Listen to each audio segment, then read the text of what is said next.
Alright, it is January 25th, 2011. To get her hip, knee, whatever it is, checked out. She's jacked up. It's just the way it is. Hey, girlfriend. Yes, you think it's something fun. It's doctor. It's not fun. Have to be on a leash to take you to the vet, dog.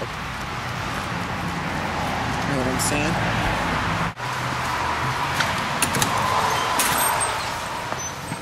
Okay, come on. Sit. You better sit down. Girl.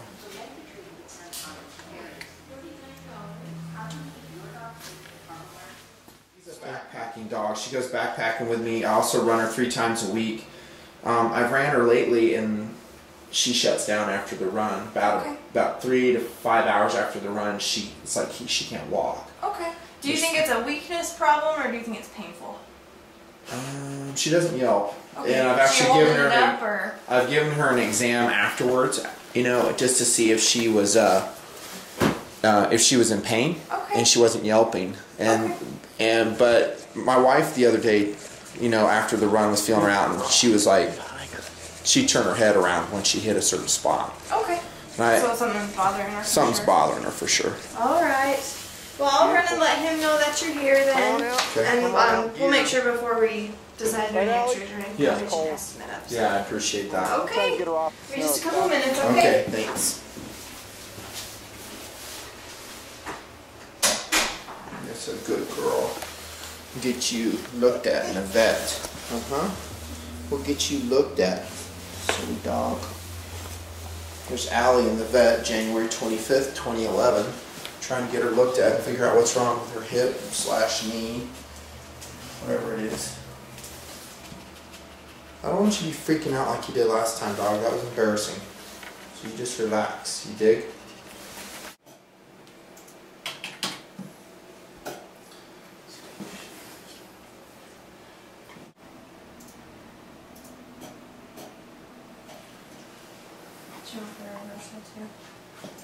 Yeah.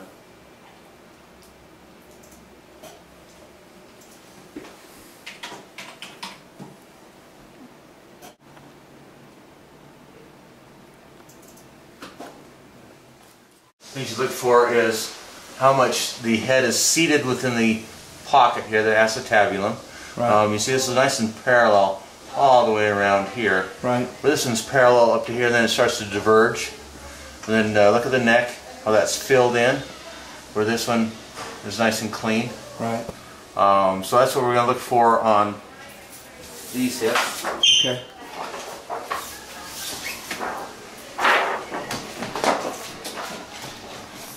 So that's the left side, so we're looking on the back. Okay. So this... That's the left hip right there? This is right hip. Okay, right hip. I'm right with you hip. now. And left hip. Both necks are nice and clean. Oh, good. If you take and see what percentage of the head is deep in the acetabulum, right. That's over 50%, maybe 60%. See this line across here? That's well seated on that side, nice. And also well seated on that side. So there's no evidence of hip dysplasia on the radiographs. Okay, so if it's not the hips, let's go down to the knees. Right knee, left knee. This black space is actually where the meniscus sits. And if you look at the distance between here and here and here and here, this one looks like it is narrower. Right. That is not 100%. It can't be just positioning or anything, but it does look like this is, you know, small on that side. So you maybe have a little bit of a worn out cartilage and the meniscus is torn, so this is collapsed on it. That's real subtle. The other thing that you look at is this margin here, this margin here. There's a little bit of fuzziness there, which can indicate that the joint capsule is torn away and the bone's reaching out to grab it. But those are real subtle changes, so possibly, again, that's the knee that you're suspecting, and so it is a little bit narrow there. Radiograph isn't the best way to look at knees. You're saying MRI, right? Yeah, MRI, then you can actually see the meniscus. With a person, they spin them in for an MRI, they don't even bother radiographs, but they're kind of expensive. So this is a normal knee, nice clean joint here, and then you can see how all this fuzziness here. That's a bad knee. We're definitely not seeing any of that. That takes a while to develop. Good. You know, months to years to get to that point where it's all chewed up like that. Okay. So knee radiographs, maybe some suspicion, but you can't tell. The next step, like I explained, is have an orthopedic specialist take a look and see if they come up with some answers for you. So nothing stands out. That's Nothing good news. stands out. No. That's peace of mind for me. Yeah, that says it's a soft tissue injury. Okay. Meniscus is soft tissue, cruciate is soft tissue, but it has to be something that, you know, a dog that's in good shape should heal. It's not. It's nagging. It's nagging. It's nagging. So something's going on. Okay, maybe a soft tissue damage like a busted meniscus or something. Meniscus. And under anesthesia, that joint was still pretty tight. You know, it didn't get it really was sloppy. Oh, yeah. good, good. So the cruciate's probably intact, maybe torn meniscus. Okay. Is it bad to exercise her? Well, she's been gaining weight without me doing my exercise program. She's going to tell you. If every time you exercise it come up painful, then she loves it. She's motivated when I do it with her. It's just she has a recovery period afterwards. Is that bad? If the joint is unstable, it will wear it out faster. Oh, okay. And we may have to go in there and do some surgical stuff then to fix it.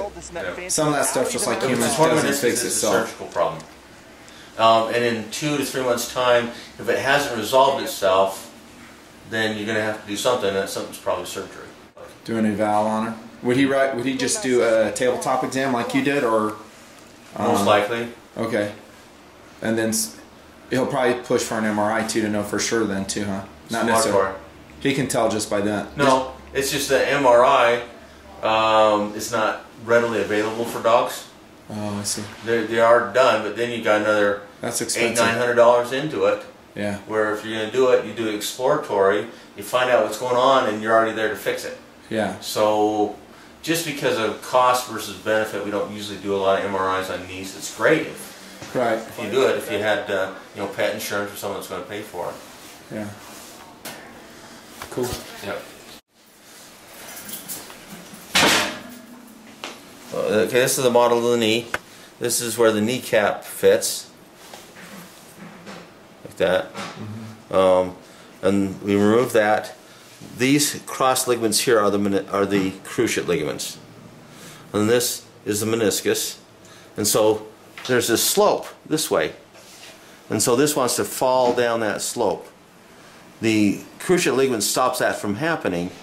Right. And when you tear that ligament in dogs, we actually take a piece of bone out and then we straighten it out so it flattens it out.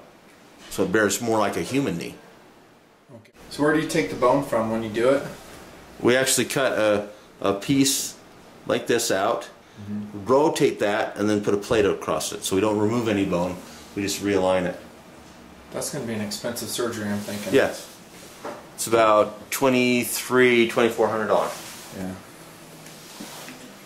But for a big athletic, medium-aged dog, you know, you got, what, 8-9 years left with her. Anyway, there are other ways to repair it, but that's still the best method. Okay. So, kind of, how about walking? She can walk. And hike with me at regular speed? Walking, yeah. Moderate exercise, okay. Strenuous exercise like frisbees and, you know, running and those type of things, you're out until you get it diagnosed and treated. Any chance it'll heal on its own? Yes. Anything I can do to help that, like nutritionally, or it's going to do what it's going to do? Good balanced diet, you know. We're good with that. Food diet. If you feed old Roy, then you get what you get. So what's it called? The Old Roy? Yeah. Is it that like hand potted meat or something? It's like, well, it's just a generic type of off-brand.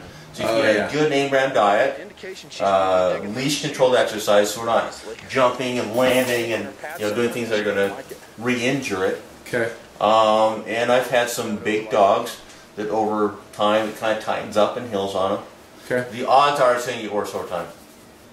Especially that meniscus, they bear weight on it, just nagging pain. Okay. It's like people. I don't know how long you went before you fixed yours. 3 years. Yeah. Yeah. But you can say, hey, this is still hurting, and so you take care of it. Right. All right. Let's see. There's Allie cuddling against last suspect's sleeping bag. Oh, girlfriend's tired. She's tired. I gotta put some Neosporin on her pawpaw too, so it heals up for the hike.